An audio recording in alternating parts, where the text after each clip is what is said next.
Muy buenas tardes, licenciado Miguel Intriago. Muy buenas tardes, compañeros.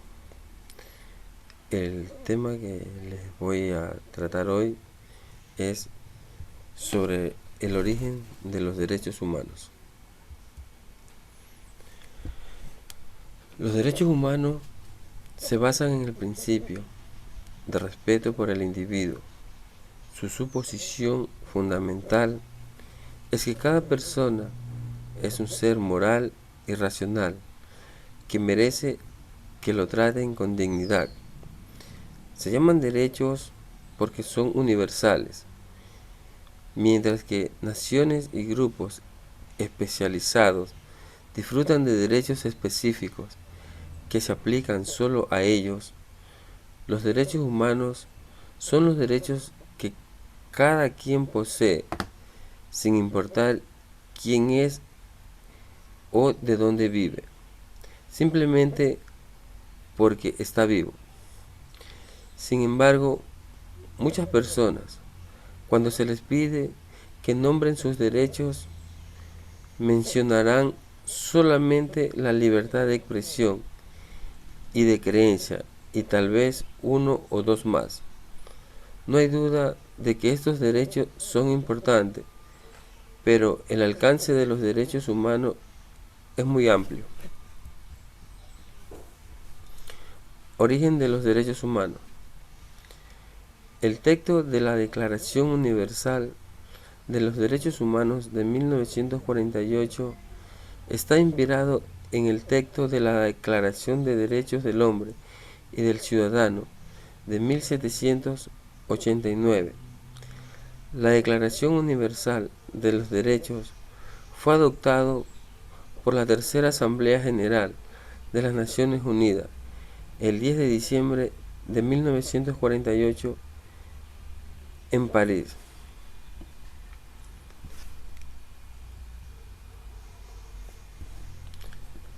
Los derechos humanos son derechos que tenemos todas las personas por el mismo hecho de existir. Respetarlos permite crear las condiciones indispensables para que los seres humanos vivamos dignamente en un entorno de libertad, justicia y paz. El derecho a la vida, a la libertad de expresión y de conciencia, a la educación, a la vivienda, a la participación política o de acceso a la información, son algunos de ellos.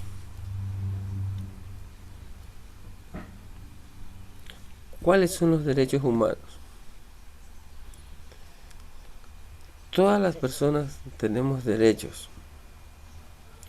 Derecho a la vida. Es decir, que desde que estamos en el vientre de nuestra madre tenemos derecho a vivir. La integridad personal, física, psíquica y moral. Es decir, que tenemos que respetar y respetarnos unos a los otros. A la libertad personal. A peticionar ante las autoridades. Tenemos derecho a que las autoridades nos escuchen, ya que ellos son elegidos por nosotros, el pueblo.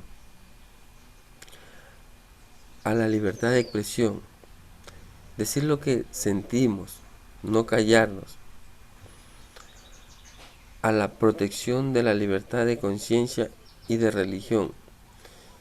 Todos tenemos derecho a tener nuestras propias creencias, escoger nuestra propia religión, sin ánimo de ofender a unos o a otros. A reunirnos libremente y asociarse. Tenemos derecho a unirnos entre amigos, entre familia, para poder desarrollar ideas en conjuntos. A la identidad y la nacionalidad. Es uno de los derechos más fundamentales desde mi punto de vista, ya que debemos respetarnos unos a los otros, Es decir, que si en este país tenemos muchas personas de otras nacionalidades, por el hecho de ser de otra parte no quiere decir que nosotros lo discriminemos, al contrario, debemos ayudarnos, darnos la mano, porque muchos ecuatorianos también están fuera de nuestra patria. A la propiedad privada, es decir, tenemos derecho a una vivienda, también tenemos derecho a la educación, a la salud. Tenemos un sinnúmero de derechos que en sí faltarían aquí para mencionarlos. Como conclusión, derechos humanos es una disciplina jurídica que ha evolucionado en tal sentido, ha crecido su contenido. La emergencia de los derechos de solidaridad es expresión de tal crecimiento. Ese desarrollo se ha experimentado con mira a lograr que los derechos humanos respondan a fin a alcanzar la total dignidad del ser humano.